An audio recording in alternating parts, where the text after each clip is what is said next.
Бүгүн биз болгон жыйынтык итог 2020-жылы жөнүндө айтып бермекчибиз. Кимдир бирөө 2020-жылды карышка алган деген сезим бар, Говно полностью, короче. Жок, негизи эле 2020-жыл ушунчалык прям жаман өттү.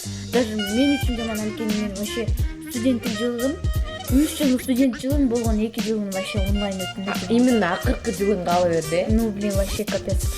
Акыркы жылым нормально эле өтсөк вообще сонун болмок. Саламатсыздарбы? Сиздер менен мен Калиман жана Мен Сезим. Биз бүгүн эмне айтып бермекчибиз? Биз эң жаман жылдардын бирин деп тамашалап айтып болбойм. 2020-жылды баары айтышып атат. Типа эң жаман жылдардын болду, катастрофа, эпидемия жана андан башка толтура нерселер болду. Ошол тууралуу биз мындай айтканда итоги 2020 года. 2020-жылдын жыйынтыгы. ушулар тууралуу айтып бермекчибиз. Анда эмесе кеттик. Биз мисалы эң жаман нерселерди айтабыз. Балким жакшыларды. Ну, кээбиркилерге жакшы деле өттү болуш керек, анткени бирөө үйлөнөттү. Например, бизде Кыргызстанда бирөө той болсо, башка өлкөдө Мисалы азабыттылар. Австралияда өрт болот, мисалы үчүн.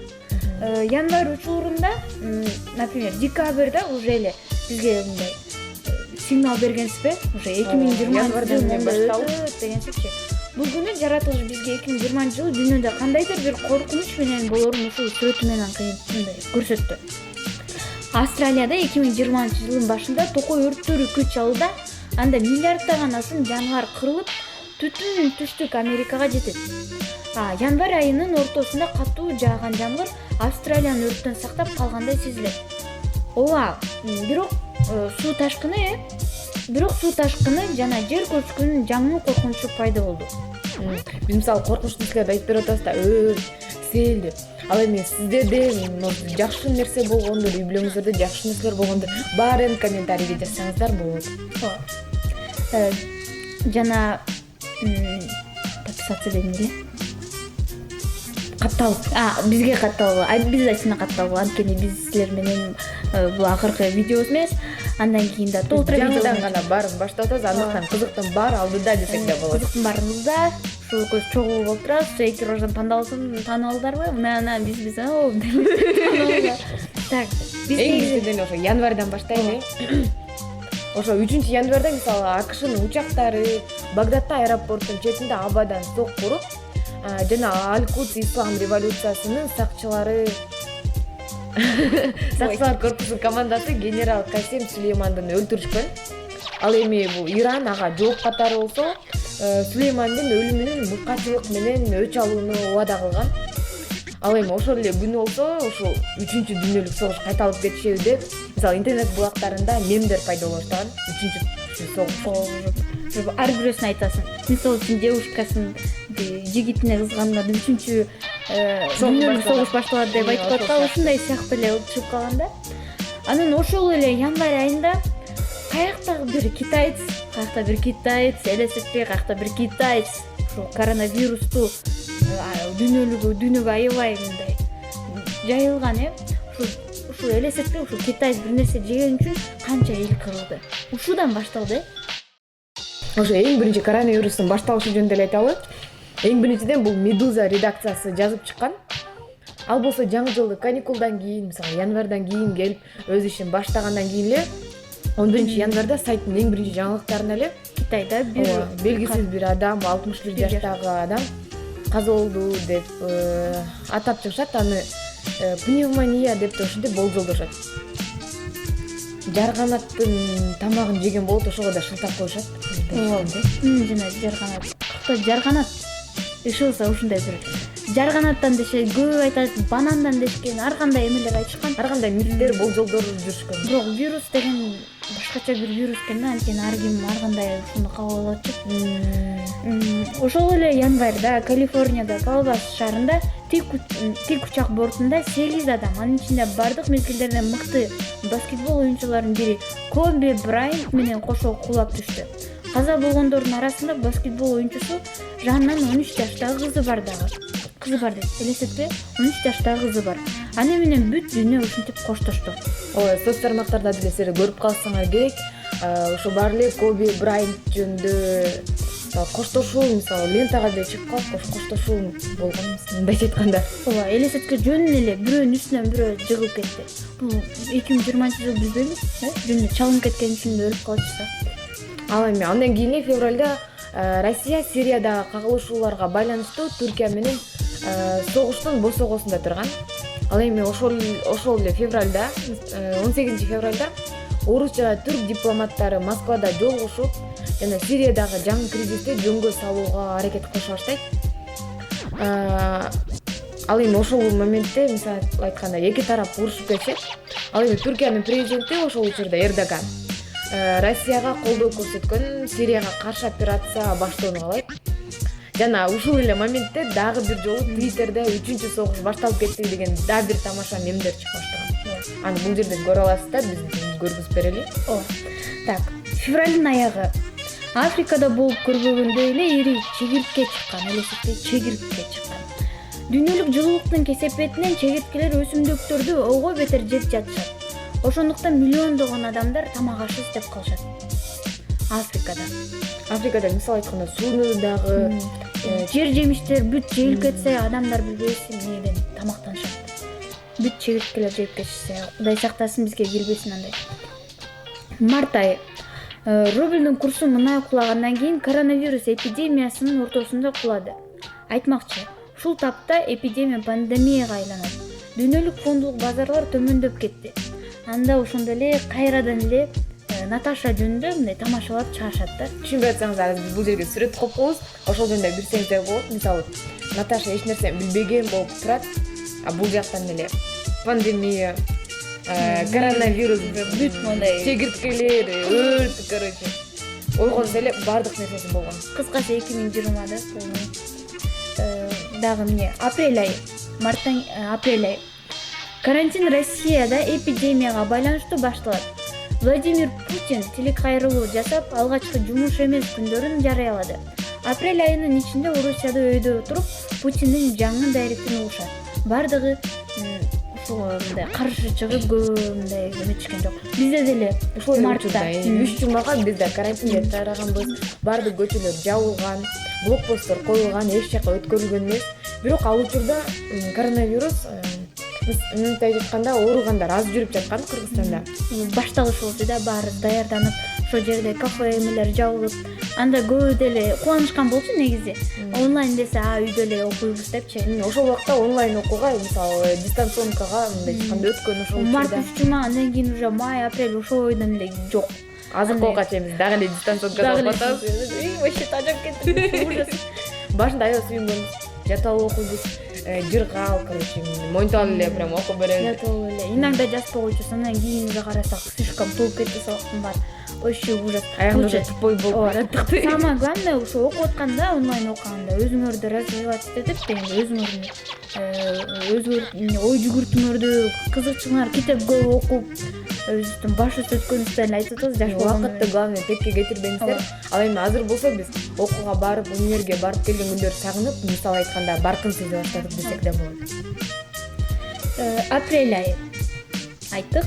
Ал эми АКШда прям күчтүү нерселер башталган ушул жерде. АКШда афроамерикалык Джордж Флойд өлтүрүлгөндөн кийин нааразычылык толкуну аябай күчөп баштаган. Шаарларга аскерлер киргизилет, демонстранттар полициялар менен кагышылат, мародёрлор дүкөндөрдү тоношот. Мындайча айтканда нааразычылык акциялары башталат. Ак үйгө дагы эл көбөйө баштайт. Американын дээрлик бардык шаарларында полициянын өз билемдигине каршы иш-чаралар өткөрүлөт. Видеолордо аябай коркунучтуу видеолор бар. Эң башында эле Джордж Флойдту эки полиция кызматкерлери тизеси менен муунтуп өлтүрүлдү деп, ошондон кийин мисалы кара түстөгү адамдарга каршы чыккан болуп, бардыгы нааразычылык акциясына чыгышат. Жана арасынан кээ бир видеолордо бар, ак адамдар кара адамдарга туруп, кара деп бөлбөйт болбойт да негизи. Баарыбыз деги эле адамдар ар кандай болуп да. Баарыбыз главное адам болуш керек. Чынымды айтматабы айткандай, адам болуш, адамга эң кыйыны адам болуу. Ошол видеолордо караганда эле бутун тазалап берип тизе эле мисалы видеороликтер бар, мындай айтканда милый видеоролик деп койсо болот да. Еще ушундай деле, ушу кино деле бар ушундай да. Дворецкий деген кино бар. Ошондон деле көрүп алсаңыз болот, кандай ушул жактан бөлүп анан кантип ошол кара түстөгү адамдар баары бирдей кабыл алууга келишкен да, ошону өз күчү менен ошого жетишти да. Ал эми кырдаал мындан кийин мындан дагы начарлай баштай берет дагы. Пилдердин массалык өлүмү күч алат. Алардын эмнеге өлгөндүгүн дагы эч ким билбейт, мындайча айтканда. Кээ бирлер болсо ошол жерде улуу зат болуп калышы мүмкүн деп айтышат. Кээ бирлер аба ырайын күнөөлөшөт. Ошол сыяктуу массалык өлүм болгон пилдердики. Ооба. Май айында деле 25 май көбүнчө бүтүрүүчүлөр 25 майда өткөрө алышкан жок Кыргызстанда. Анан ошондо деле өткөрө албаган выпускниктер көбүнчө өзүнчө чыгып алып, туса дегендей барып жүрөбүз. Баары кыздар билесиңер да, жөнү кайгырып жүрөбүз, жөнү эле жүрө бербейбиз. Айылда болсо деле ар кандай кылышат, шаарда болгондо курстарга жазылышат. Ошол үчүн жөндөн жүрбөй жакшы жүрүңүздөр дегендей. Челлендждер да башталды. Мындайча айтканда онлайн выпускнойдо өткөрүлдү. Бири-бирин видео аркылуу куттукташат, же болбосо ошол сыяктуу. Ушинтип бири-бирибизди көрүп мүмкүнчүлүгү болбосо дагы телефон аркылуу мындайча айтканда акыркы коңгуройту десек болот. Туулган күндөр деле ошондой болду. Июнь айы Кыргызстанда коронавирус эпидемиясынын башталышы, айрыкча июль айындарда өлкөдө масштабдуу болуп ооруканалар толуп кетти. Дары-дармектер жана медициналык жардам жетишсиз болгон. Ошондо деле маскалар жетишсиз болуп, оптон алып туруп, аябай кымбаттоодо башталган. Дагы жанагы немелер, дарылар жетпей, көбү ооруп, концентраттар жетпей, ошол убакта жаштардын демилге борбору бардыгы чогулуп, активисттер, Кыргызстандын активисттери, бүт жанагы компаниянын иштеген жумушчулары көбү чогулуп, концентраттар алып өздөрүнүн туугандарына, бүт Кыргызстан жарандарына жардам беришип, чоң көрсөткүч. Ошондо Кыргызстан бири ынтымакта жашайт экенибизди көрсөтүштү да. Жаштар демилге борбору себеп түшүнбөй калышы мүмкүн. Мындайча кыскартып айтканда ЦИМ активисттердин мисалы жыйындысы. Булар таптакыр бетбекер элдерге жардам көрсөтүп жатты. Соц тармак аркылуу элдерди чогултуп, сиздерди кийип концентратор менен элдерге барып, мисалы пандемиядан көбүнчө өпкө жабыркайт эмеспи, ошондон дем алууларына жардам берип, сатурациясын түшкөндөрү мүмкүн көтөрүп, өздөрү дагы жардам берип, биринчи жардам берип, медициналык эжелерибиз жетишпей аткандыктан биздин деле активисттер чогулуп болгон күчүн көрсөтүп беришти да. Ошондо деле кыргыздар өзүнүн ынтымагын көрсөтүп, болгон гражданский долг дегенде кызматка жакшы мекенине жакшы кызмат кылып беришти. Ал эми ушул дал эле июнь айында Кыргызстанда пандемия аябай күч алып жаткан учурда дүйнө жүзүндө болсо, мисалы планетада дейли, дүйнөдөгү мисалы күндөн 2,5 мың эсе канча? 2,5 миллион эсе берген жылдыз жоголуп кетти, элестеткиле. Биз биякта пандемияда кыйналып жүрсөк, туруп эле жылдыз жоголуп кетти. Такыр кызыктуу, 20-жыл. Ал эми эң коркунучтуусу болсо Тува жана Алтай республикасы менен чектешкен айрым аймактарда чума жайылып кетүү коркунучу пайда болуп, ошол жердагы пандемия алынды. Канча жыл, мисалы, канча кылым дейли, мурда пайда болгон чума 2020-жылы кайра келди. Именно 2020 жыл. Август айы. Бейруттагы жарылуу 100дөн ашуун адам өлүп, өзгөчө кырдаал түзүлгөн Ливандын борбору Бейрут портундагы 2 жарылуунун натыйжасында кеминде 135 адам каза болуп, 5 миңге жакын адам жаракат алды. Жана шаардын бир нече кварталы толугу менен талкаланды. Аммиак селитрасы ири партиясы ошондой эле аммиак селитрасы деп аталат. Портто узак убакытта чейин коопсуздук жараларын көргөзбөстөн сакталгандан кийин жарылып кеткен деп билдиришти бийлик өкүлү. Элестеткиле, канча миңден адам жаракат алып, канча миңден 135 адам каза болду бир паста. Жардыруудан видеолорунда көрүп калсаңыз керек, бир паста прям аябай көп. Ал эми октябрь эң прям чоң маанилүү окуялардын жыйындысы болду деп ойлойбуз. Биринчи дүйнөдөн эле баштайлы. мисалы Камчаткада башталды. Ошол жердин жергиликтүү тургундары ошол жердеги мисалы көлдүн түсүн өзгөрө баштаганын байкашкан. Ал эми ошол жерге келип ошол жерде мисалы массовый жаныбарлардын өлүүсү, суу жаныбарларынын өлүүсү катталган. Эмне экен десе, ошол жердеги фенолдордун 2,5 эсе көбөйгөнү байкашат. Ал эми ошол жерде нефттин дагы 3,6 эсе мисалы нормадан жогорку экенин байкашат. Ошондуктан көптөгөн жаныбарлар ошол жерде мисалы өлөт. Ошондой эле октябрь айында Кыргызстанда партияларга парламенттик шайлоо өттү. Ошондо деле Кыргызстан жарандары кыжырланып тынчтык митингине чыгышкан. Эң биринен алар кайсы партия өткөндөрүн айтып кетели. Өткөн айтканда Кыргызстан партиясы, Мекеним Кыргызстан жана Бүтүн Кыргызстан. Бүтүн Кыргызстан, Мекеним Кыргызстан, биримдик. Ушул мисалы өкмөттүк партиялар өттү. Ошондо элдин баары чогулуп бул партия өткөнү туура эмес, мыйзамсыз өткөн деп кыжырланып элдер баардыгы тең тынчтык митингине чыгышат. Ошондо тынчтык митингине чыккандан кийин аягында революцияга айланып кетти. Эмне себептен? Анткени ушул элдин эмес тынчтык митингине көңүл бурбай коюшкон үчүн таштар менен өзү башында мисалы утулуп калган жак чырдайт дейт эмес, ошол сыяктуу болуп эле өтпөй калган. Мисалы реформа, чоң казаты мындан башка партиялар өтпөй калган. Ошолар өзүнүн мисалы өзүнүн голос берип турган адамдар бар да, ошолар чогултуп башында жөн эле өз оюн айтышкан. Мисалы парламенттик шайлоонун жыйынтыгы жокко чыгарылсын деп. Бирок аягында болуп жатып эле бир убакта эки жерде митинг өтүп жатты. Правительствода жана Ала Тай аянтында өзүбүз деле көрүп жүрдүк дегендей. Журналисттин ролун аткарып биз прям баарын көрүп жаттык. Бирок негизи Кыргызстанда азыркы учурда кандидаттар чыкты 60 башында, ноябрь айында. 60 элестетпей 60 кандидат чыкты Кыргызстандан. Ошондой эле ноябрь айында США эки эле кандидат чыкты. Илтеген АКШдан 2 кандидат чыкса, кичинекей 6 миллион элден 60 кандидат. Азыркы учурда биз азыр декабрдабыз деле.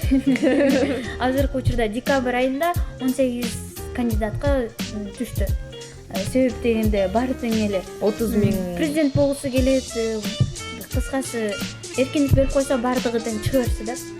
Кимдер чыкты даже Кайрат Кыргыз чыкты. Кудулдар чыкты, Жамбыл деген кудулдар.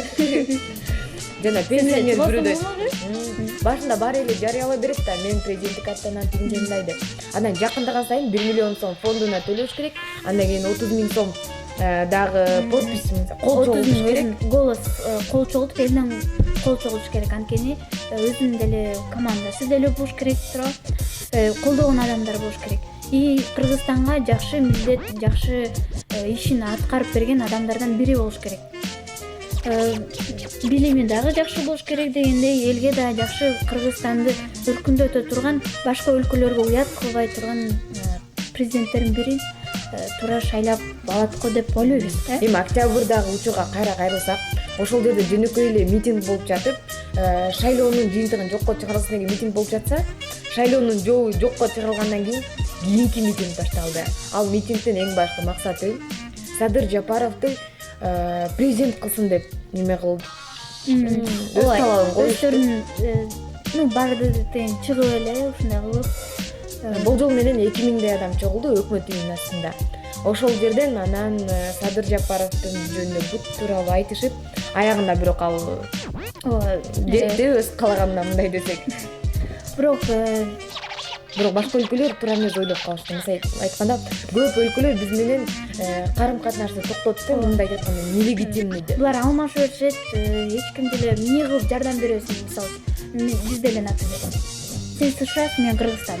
Сен, например, ойлойсуң, буларга, например, жардам берсем, булар кийин мага кантип төлөп беришет, кантип мага алмашып деп өкмөт бат алмаса. Бирок алмашып берсе кантип төлөшөт депчи, бул кандай мамлекет деп.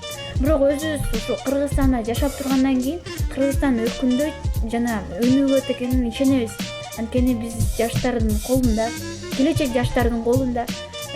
Биз деле азыркы учурда жөн отурбай көп нерсени ойлойбуз.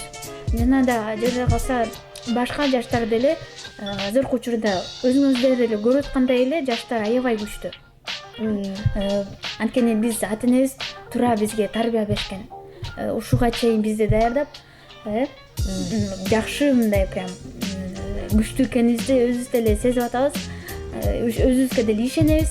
Кыргызстанды өркүндөтүп алат экенибизди. Бүт аракетибизди жумшайбыз. Ушу жаштар деп калдык. Дал ушул революцияда мындай айтканда төңкөрүлүштө жаштарда жөн калган жок. Активисттер дагы эле болсо чогулуп, мисалы таштар менен урушуп, көз ачыштыруучу мисалы дым менен чачыратып атканда, ошондо да жаштар, мисалы жаштар демилге борбору келип, баарына биринчи жардам көргөзүп жүрдү. Башына, бутуна таш тийип жарадар болгондорго биринчи жардам көргөзүп, спирт, бинт баарын алып келип, колунан келгендин баарын жасап. Ошондо ынтымак, биримдик, ырыс алды ынтымак дегендей эле баардыгы чогулуп, анын эртеси ак үйдүн четинде баардыгы мусор, бүт таштандын баарын алгандан кийин баардыгы тең мусордун баарын терип, баардыгы чогулуп соц тармактарына бири-бирине жазышып, азыр онлайн деген телефон ар бир адамда бар, баардыгы тең бири-бирине чалып, чогулушуп, ушундай эме элдик кошуун кылып түзүшүп, баардыгы чыгып, Кыргызстанды жакшы коргоп, түнү менен күнү түнү коргоп жүрүштү. Түндө адамдарга биринчи жардам көргөзсө, ал эми ошол эле революция бүткөндөн эртеси күнү келип, мусорларын жыйнап да кетишти активисттер. Кыргызстан жаштары ушундай да. Акышта Видео алгыла. Ал эми эң акыркы эле жаңылыктарга токтолсок, Дональд Луга токтолобу? АКШнын Кыргызстандагы элчисине ал болсо өзүнүн оюн соц тармактарга айткан болот. Ал айткандан кийин анан ал мисалы үчүн биздин кыргыздар деле ошол жеринен жоопсуз калтырган жок да. Жоопсуз калтырган жок, жана биздин акылдуулугубуз билим калды да. Анткени бул жакта байкабай калат да ойлогон. Байкабай калат да ойлоду болуш керек өзү делечи. Анткени бул Кыргызстандын ички иштерине жана тышкы негизи биздин саясатка эч ким киргизбеш керек. Эл аралык декларация бул. Бул өзүнүн позициясын бузган үчүн биздин жаштар жөн калган жок. Мисалы үчүн өздөрү эле чогулушуп, баардыгы тең СШнын элчилигинин имаратынын астында чогулуп, Дональд Луну отставкага кетсин деп, мисалы, эң башкы максаты ошол жерде өзүнүн ойлорун айтып, мисалы үчүн бирөө кирип, ушинтип биздин ички иштерибизге киришсе, калган артынан дагы кире берет да. Ошон жөн калышкан жок, анткени эр азаматтар баары чогулуп, намустуу намыскөйлөр бизде Кыргызстарда негизи намыскөй болот. Бекеринен кыргыз да аталган жокпуз да. АКШ жөнүндө айта кетсек, АКШ Кыргызстанга мисалы уже баштады десек болот да. Ага чейин эле мисалы Иран, Ирак, Алжир уже баарын ички жана тышкы саясатта кийлигиши бүттү. Эми Кыргызстанга очередь келдиби деген сыяктуу ой болот. Биздин деле жаштар жөн калган жок. Биз прям суверендүү республика болгондон кийин биздин ички жана тышкы саясатыбызга кийлигише алардын эч кандай укугу жана акысы жок. Буларга да жол бербейбиз. Бүгүн деле 10 декабрь Борборудук аянтыбызда ёлка жарык. Ёлка бул эмеси? Бул ёлка күйгүзүлдү. Ушу биз жакшы жаңылыктар менен дагы ушу 2020 менен бүт жаман жаңылыктын баары тең кетсин. 2021-жылы бизге жакшы көрсөткүчтөр 365, жакшы мүмкүнчүлүк, жаңы жашоого умтулайлы. Жакшы жана жашап эч ким оорубасын, ата энеңиз бар болсун, силердин ата энеңер бар болсун. Баардыгыбыз тең бири-бирибизди карап, адам адамга жардам берет демекчи, бири-бирибизге жардам берүүдөн артта калбай, бири-бирибизге жардам берип, алдыга умтулайлы. Умтулалы. Ушул жерде дагы мисалы интернет соц тармактарда айтып атат, байкадыңызбы? Мисалы 2020 прям худший год деп прям айтып атат да. Ал эми 2020 кандай болот деп ойлоп атса, мисалы кээ бирлер азайып атат. Ал эми 2021-ди кээ бирлер болсо 2020-дан да өтүп, аябай жаман жыл болду. 2020 бул башталышы деп айтышат. Анонс типа трейлер 2021-ге. Муну биз акыркы жыл деп айта албайбыз, анткени бир гана Кудайыбыз билет. Бирок өзүбүз деле канчалык ой жүгүртүбүз кандай жакшы болсо, жашообуз деле ошондой жакшы болот. Өзүңөр деле жакшы ойлонуп жүрсөңүз, жашооңуз деле жакшы болот. Буюрса 2021 жакшы жыл болсун. келаткан жаңы жылыңыздар менен бизден сизге эгерде бул видеону сиз ушул жерге чейин көрсөңүз анда бизге подписка кылып мисалы катталганды унутпаңыз жана комментарий өз оюңузду айтыңыз. Кийинкиде мындан да сонун темалар сиздерди күтмөкчү. Ооба. Таматаңыздар. Пока.